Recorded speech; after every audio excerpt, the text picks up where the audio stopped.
Today, my guest is Madeline Enos. She is the head of marketing at Included, which is a DEI technology company helping organizations meet and exceed their diversity, equity, and inclusion goals. What really comes through for me in this discussion is the importance of inclusion in a workforce. If you and your colleagues are passionate about the work, the mission, the culture, you're going to have better business results. And if you're wondering what the input metrics are to those business results, they're things like employee retention, attracting great talent, innovation, and many more.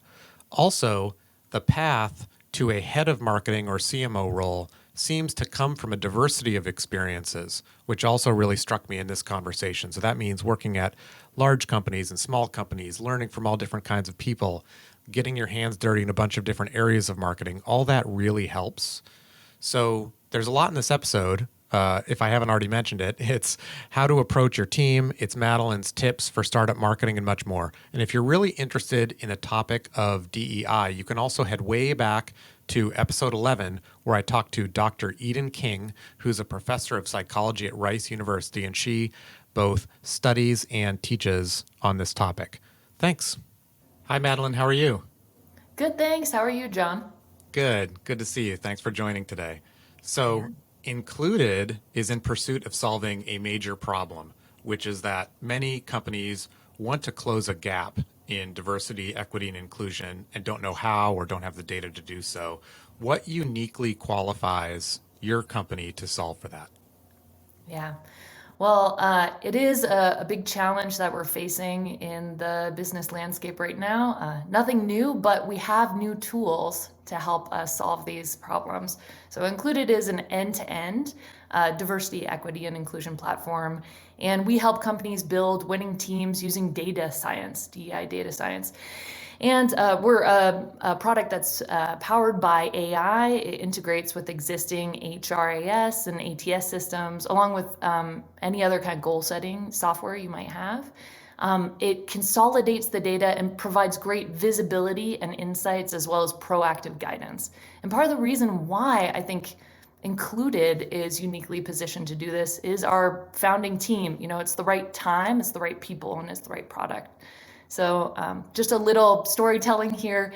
After George Floyd's murder in 2020, CEOs were making big promises around how they were going to make their workplaces more equitable, but didn't necessarily have a plan or the data that they needed to make those strategic decisions and resource the right programs and teams to meet those DEI outcomes. So Raghu Golamudi, our CEO, is a former CTO, and his first question is, where's the data? Where are the platforms to support people to achieve these ambitious goals? Because any other business unit is going to have them. The sales team has Salesforce, marketing has a ton of great tools. So he was really motivated to stand up a product to serve this important piece of the marketplace, and brought on his other co-founder, Chandan Gola, who is customer obsessed, a strong product leader, and then Laura Close as the third co-founder, who has over 20 years in the DEI space, before it was even called diversity, equity, inclusion. Roots in the anti-racism and social justice movements, and deep networks in those areas. So really proud to be a part of this team that has a great, big data solution to back it up, but really inspired and inspiring co-founders who are uniquely positioned to help us deliver. Well, I'm glad you're tackling this, and it sounds like you have a great founding team to do so. I totally agree that addressing this needs to be rooted in part in data. And when it comes to diversity, I can understand the data and metrics that define whether or not a company is diverse. But what about equity and what about inclusion? What are the metrics that are foundational to understanding those pieces of the pie at any company? Yeah. So the diversity piece, as you mentioned, somewhat straightforward. You can look at diversity of the applicant pool, snapshots of diversity at your organization on a variety of kind of demographic levels. Around the equity piece, I think pay equity, equitable compensation is really important to look at. And many companies are examining that, especially in kind of the talent crunch that's happened over the last 2 years. I think around the inclusion piece, historically, that has been measured using kind of surveys and employee sentiment. But in terms of how our solution might look at measuring inclusion, it would really be around kind of time and stay at companies. So tenure of employees, especially diverse employee populations, is going to be an indicator that people, are being compensated equitably. They're happy with that. They're getting the right opportunities, and they're staying at the company long term, and ideally growing their career in the direction that they want to. So that's how we would probably look at that and measure that at Included. I like the concept of looking at tenure. I mean, there's kind of like a conventional wisdom, which is the primary reason you live or you leave your job is due to your manager. But I think that there's a greater piece which has been more challenging to measure, which is how does someone feel? Do they feel part of the culture? Do they feel included? Do they feel recognized? Are they seen, etc.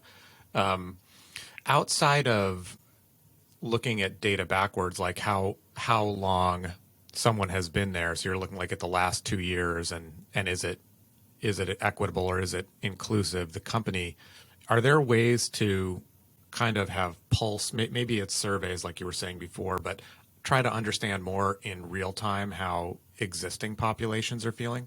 Great question. I think there's an opportunity here to look at quantifiable data as well as the other indicators like are people engaging in ERGs and resources available to them?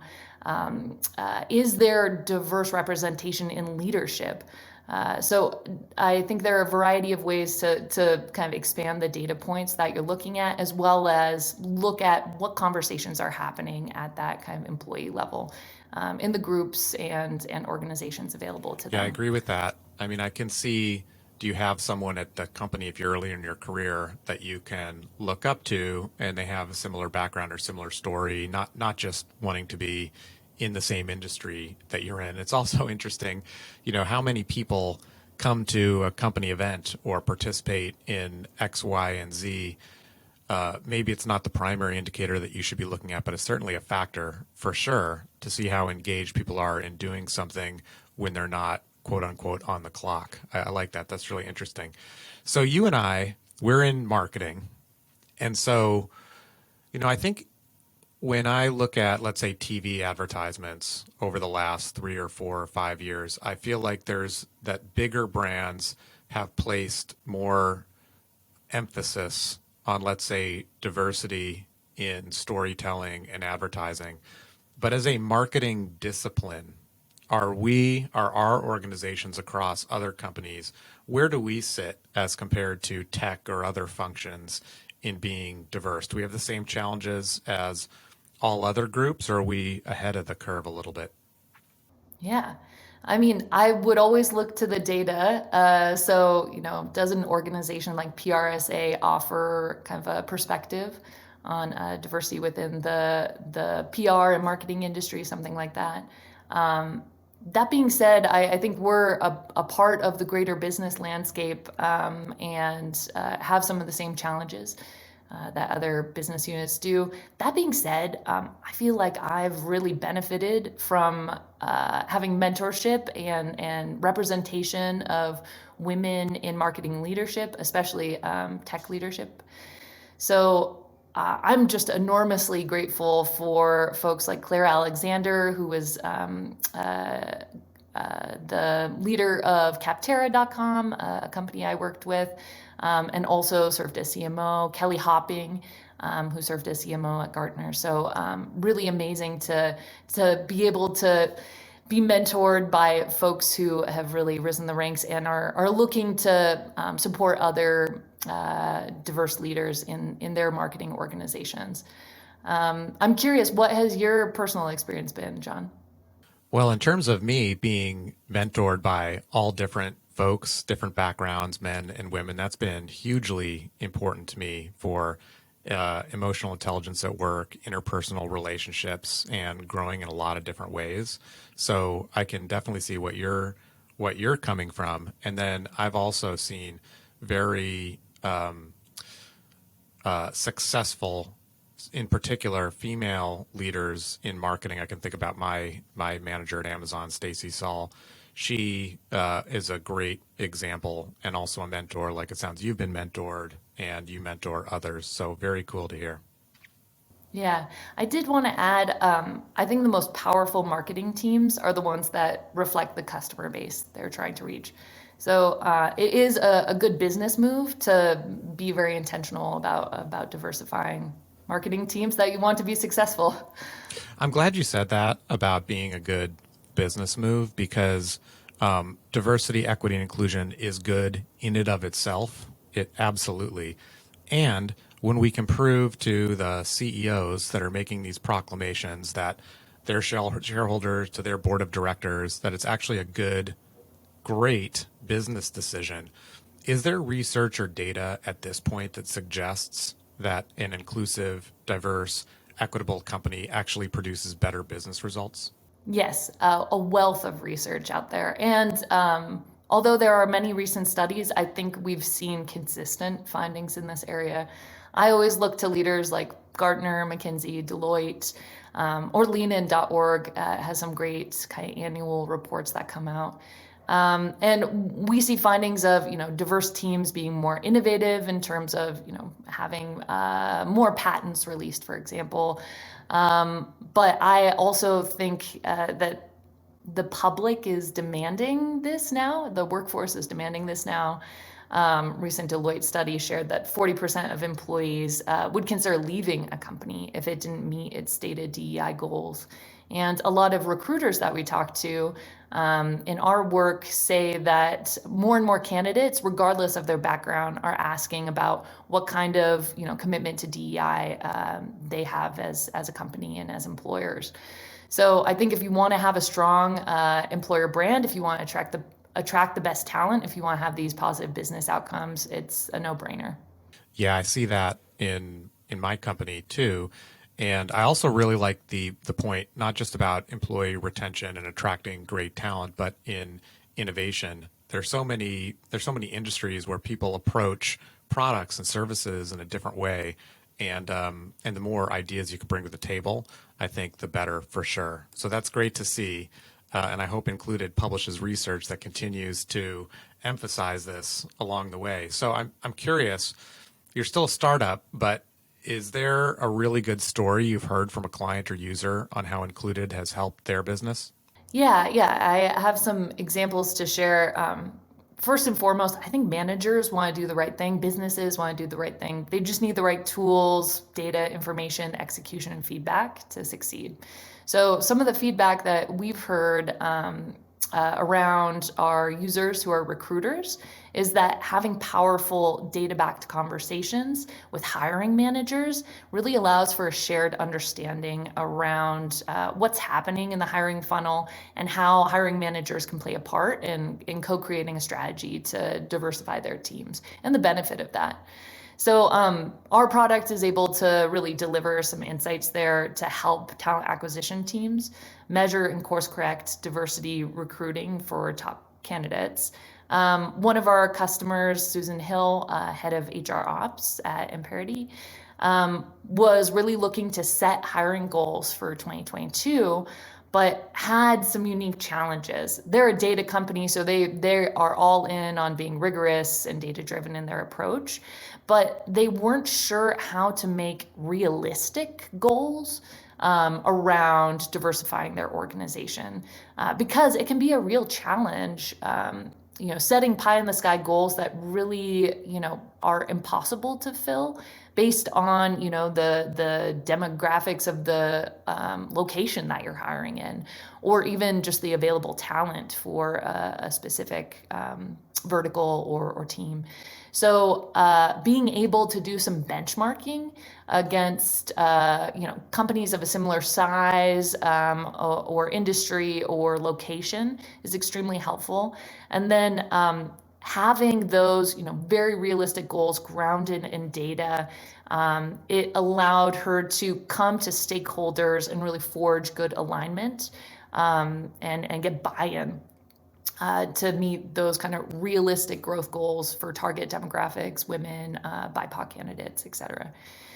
So a quick quote from her, she wanted to set expectations that were possible for her team to execute on, because otherwise it could damage morale or trust, and really wanted to be effective in that DEI hiring, using data and using Included to propose a pilot program to show success, and really use that momentum to get even more excitement across the organization. That's really cool to hear. I wonder, as you were telling that story, I think about myself as a hiring manager, and I also think about outside stories that I've heard. Like, I've heard that and I think it's a famous story, there's an orchestra or symphony where there was gender bias in the string instruments. And so what they did was they adopted, like, all the tryouts occurred behind a curtain so that the people who were voting on who got the job and who didn't couldn't actually see the person. I can see some merit to that on the hiring side, like not necessarily knowing someone's name or background or picture or anything like that.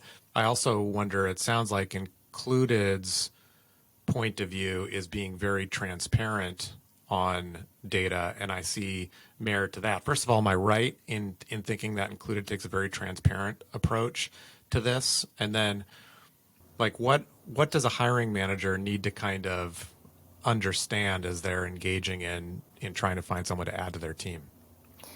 Yeah, yeah, totally. You're on point around the openness and transparency. We're a tool to enable that for companies, to have those open conversations.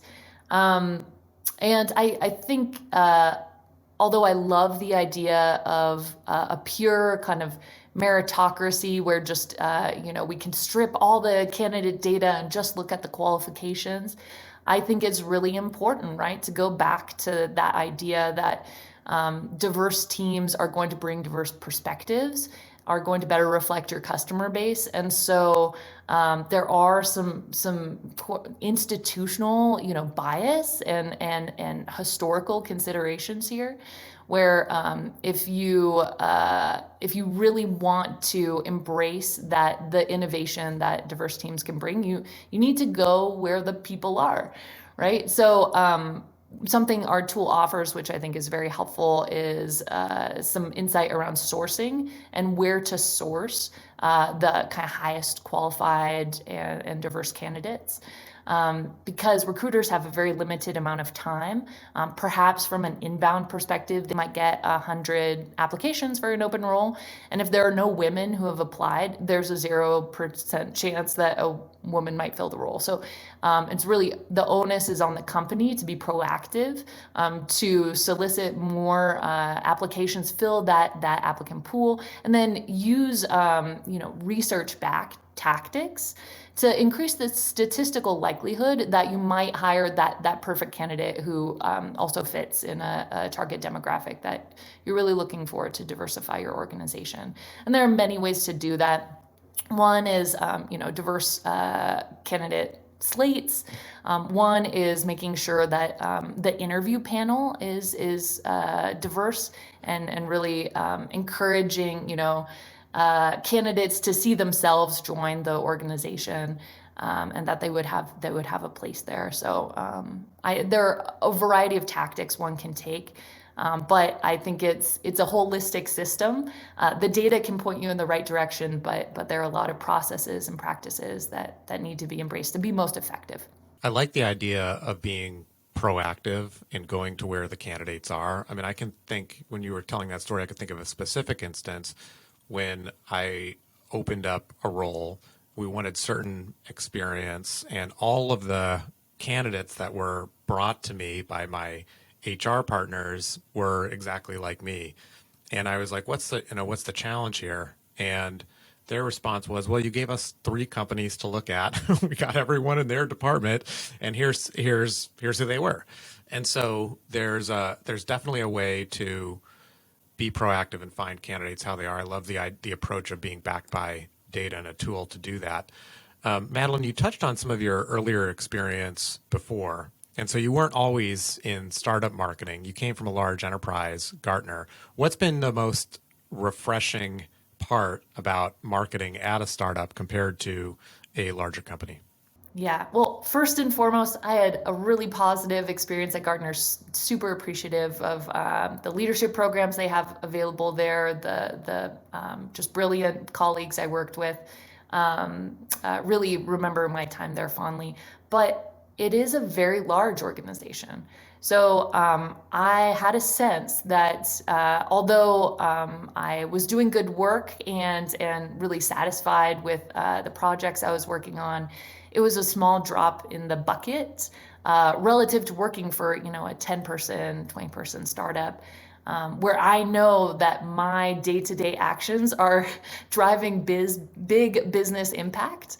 And of course, included is just in such close alignment to my personal values that I go to work today every day with a lot of motivation to do my best, help serve our customers to reach their goals of hiring and retaining diverse talent and attracting more folks to consider using a powerful kind of data based approach for their efforts. So really exciting times to be working at a startup. And I love having a chance to be connected to the Seattle startup community. Even though I work remotely, I'm based in Southern Oregon.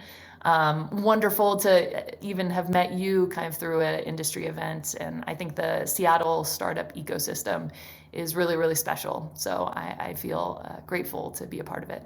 Yeah, startup future founders and startup people, come on up to Seattle. And Madeline, you're definitely part of the Pacific Northwest where you are, so we're all one happy family. Yeah, I feel part of the club. Yeah. I like that. So at Gartner, a big company, you had a massive marketing stack, I'm sure. Now you don't have a 5 or 10 or $20 million marketing budget. What part of your marketing stack is really working for you today, if you can even call it a stack? Yeah.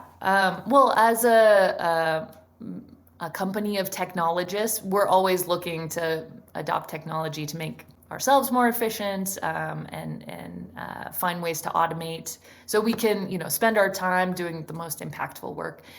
I have a couple kind of workhorse products that I use in our scrappy startup marketing tech stack. We definitely care about SEO and also see kind of search demand as a proxy for interest and popularity in certain topics. So SEMrush is a great tool for us for keyword research, for tracking. And HubSpot has been just a great kind of catch-all for us on the sales and marketing operations side.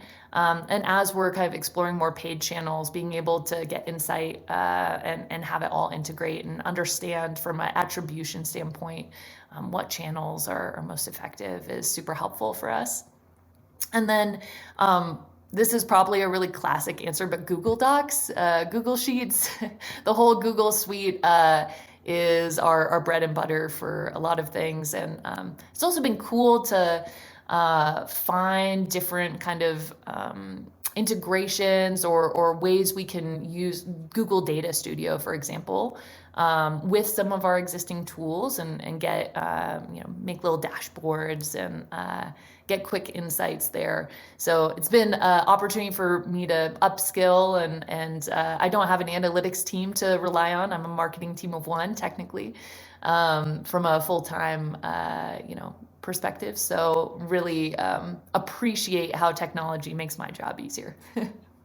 Yeah, absolutely. Those are all great tools. And I'm glad you called it SEMrush. That's how I pronounce it. And our SEO team, you know who you are. They call it SEMrush. So you broke the tie here. I think I'm right. Yeah, well, if they ever want to arm wrestle about it, Yeah, I'm ready, but I'll I'll let them know.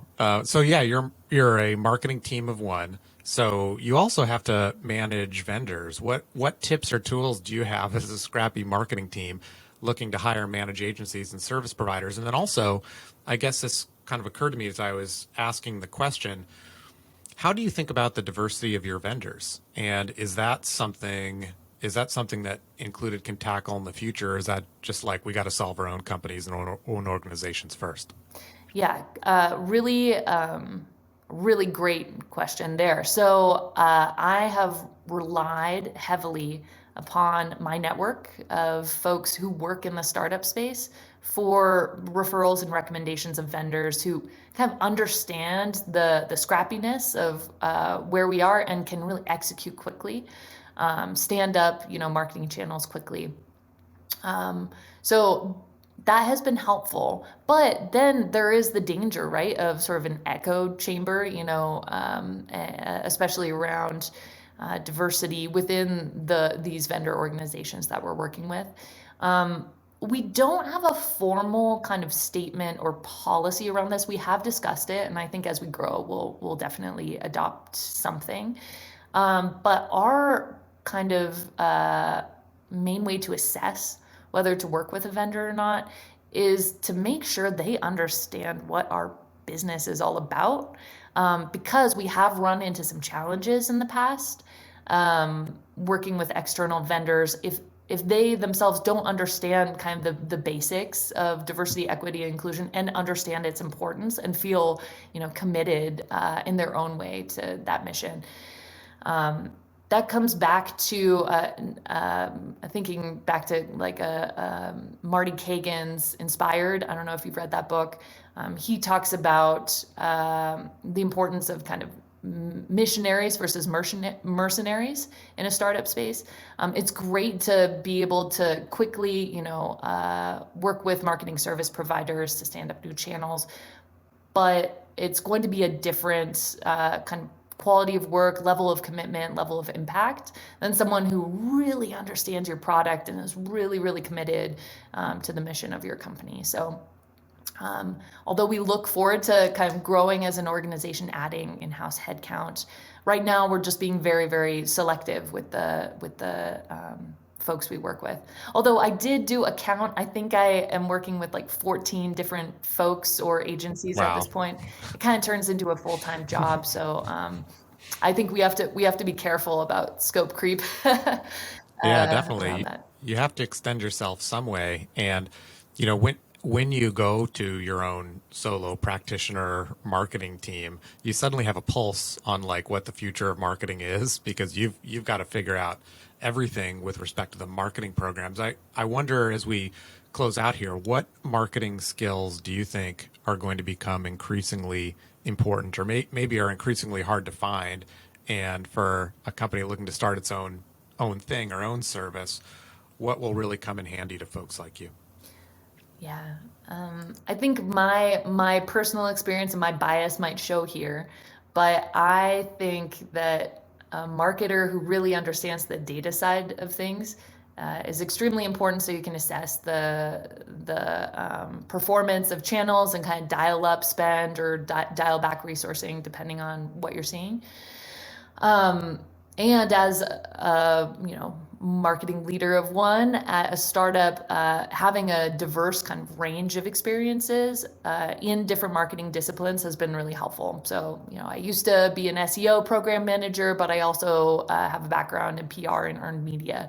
Although I hadn't done a lot of paid campaigns, I knew what good looked like in terms of what kind of goals to strive for from a ROI perspective. So I was able to understand, how we were doing and if we needed to, switch gears on a campaign or consider another provider, if it appeared they were underperforming. So having that background and knowledge can make you extremely effective, extremely agile in a quickly changing landscape, especially as a digital marketer. Something I don't want to forget, though, is the importance of creativity and brand.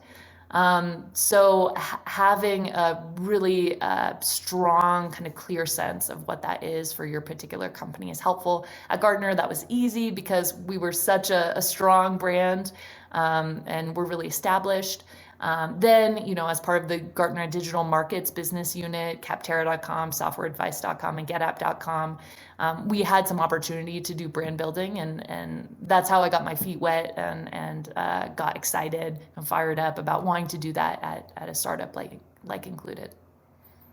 Well, I think what I'm also hearing is a diversity of experiences is really important. You've worked at large companies and small companies. You've been in SEO and earned media and had exposure to paid. And the more experiences that you have puts you in a better position to run your own marketing group like you're doing, which is really cool. So just to close this out, I hope Included is successful on its mission. Thank And you. thanks so much for joining me today.